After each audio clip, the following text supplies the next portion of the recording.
warahmatullahi wabarakatuh. Selamat berjumpa kembali dengan Ibu Fundariska, Guru Bidang Studi Sosiologi. Hai anak-anak Ibu, apa kabar kalian semua? Semoga kalian dalam keadaan sehat dan senantiasa dalam lindungan Tuhan Yang Maha Esa. Ibu harap kalian tetap semangat mengikuti pembelajaran kita hari ini. Pada kesempatan kita kali ini, kita akan membahas mengenai perilaku menyimpang. Adapun tujuan pembelajaran kita hari ini yaitu untuk menjelaskan mengenai perilaku menyimpang, contoh perilaku menyimpang, penyebab perilaku menyimpang, dan bentuk-bentuk perilaku menyimpang. Baik, kita mulai pembelajaran kita yang pertama, yaitu pengertian perilaku menyimpang. Menurut Robert M. Lawang, perilaku menyimpang adalah tindakan yang menyimpang dari norma-norma dan nilai-nilai yang berlaku dalam suatu sistem sosial.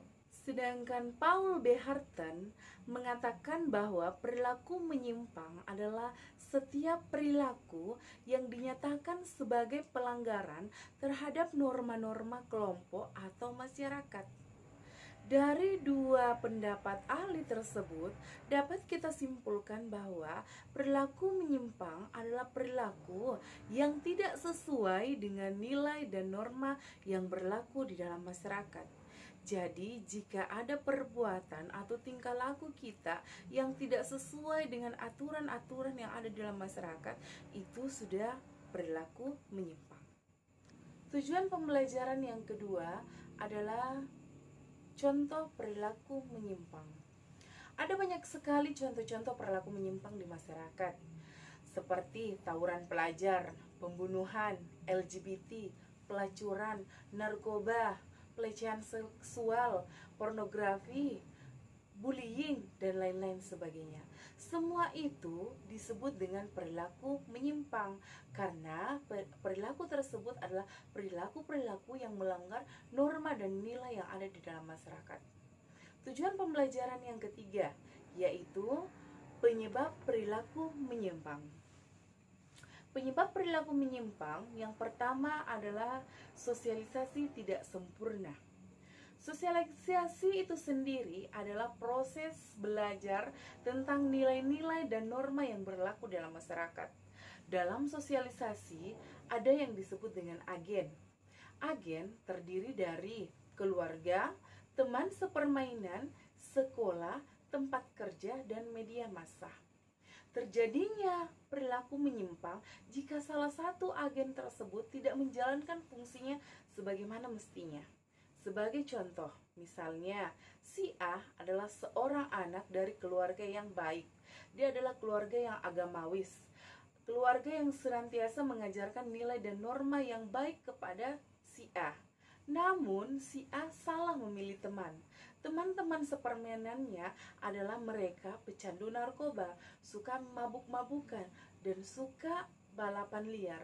Sehingga lambat laun si A kemudian ikut terserta dan ikut melakukan perilaku menyimpang yang dilakukan teman-teman sepermainannya. Inilah yang disebut dengan perilaku menyimpang diakibatkan karena sosialisasi yang tidak sempurna. Dia tidak sempurna pada pemilihan teman sepermainan atau teman sebaya. Penyebab perilaku menyimpang yang kedua adalah subkebudayaan yang menyimpang.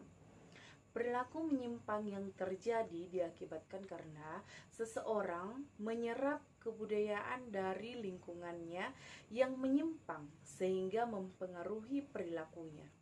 Sebagai contoh, misal ada seorang anak gadis yang tinggal di daerah lokalisasi. Dia sering melihat di mana wanita-wanita yang ada di daerah tersebut berpakaian seksi serta berprofesi sebagai pelacur. Anak tersebut kemudian menyerap kebudayaan-kebudayaan di tempat ia tinggal.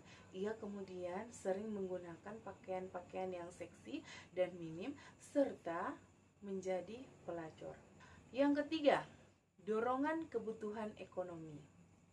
Karena tidak didasari dengan iman yang kuat, seseorang kemudian banyak kita temukan individu di masyarakat kemudian melakukan perilaku menyimpang karena ketidakmampuan untuk memenuhi kebutuhan hidupnya. Contoh, Seorang bapak yang kemudian terpaksa mencuri karena tidak mampu memenuhi kebutuhan keluarganya. Keempat, pelampiasan rasa kecewa. Pelampiasan rasa kecewa juga bisa menjadi faktor penyebab terjadinya perilaku menyimpang. Contoh, misal ada seorang wanita yang diputuskan pacarnya sementara hamil. Maka wanita tersebut kemudian menggugurkan anaknya atau melakukan aborsi. Ini adalah yang dilakukan seseorang diakibatkan karena pelampiasan rasa kecewa ditinggalkan oleh pasangannya. Yang kelima adalah keinginan untuk dipuji. Seringkali seseorang kemudian melakukan perilaku menyimpang karena ingin dipuji.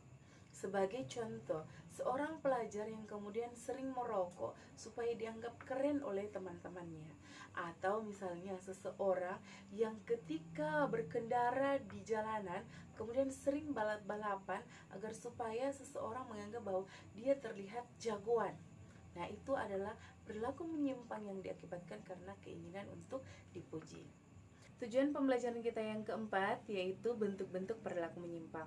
Bentuk-bentuk perilaku menyimpang berdasarkan jumlahnya. Berdasarkan jumlahnya terdiri dari dua, yaitu perilaku menyimpang individu dan perilaku menyimpang kelompok. Perilaku menyimpang individu adalah perilaku menyimpang yang dilakukan oleh individu atau satu orang saja.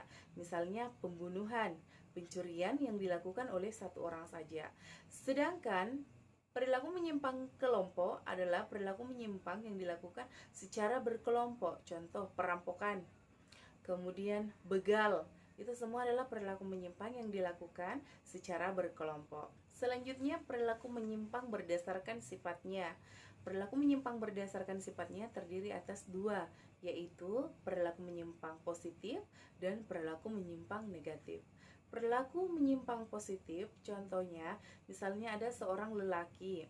Lelaki identik dengan pekerjaan-pekerjaan yang keras, pekerjaan-pekerjaan yang memerlukan otot.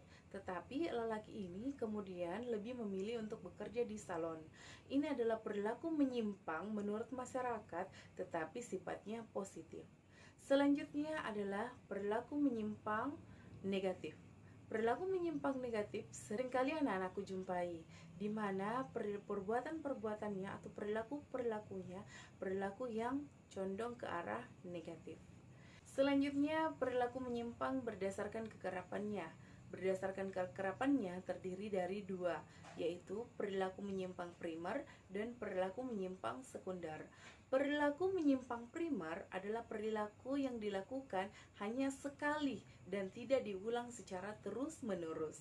Contohnya, siswa yang tidak mengerjakan tugas karena begadang merawat ibunya yang sedang sakit. Yang kedua, perilaku menyimpang sekunder. Perilaku menyimpang sekunder adalah perbuatan atau perilaku yang dilakukan secara berulang-ulang. Sebagai contoh, siswa yang datang terlambat ke sekolah tiap hari karena telat bangun akibat sering nongkrong dengan teman-temannya. Nah, itulah tadi pembahasan kita tentang perilaku menyimpang. Semoga apa yang Ibu jelaskan hari ini dapat kalian pahami dan dapat kalian mengerti.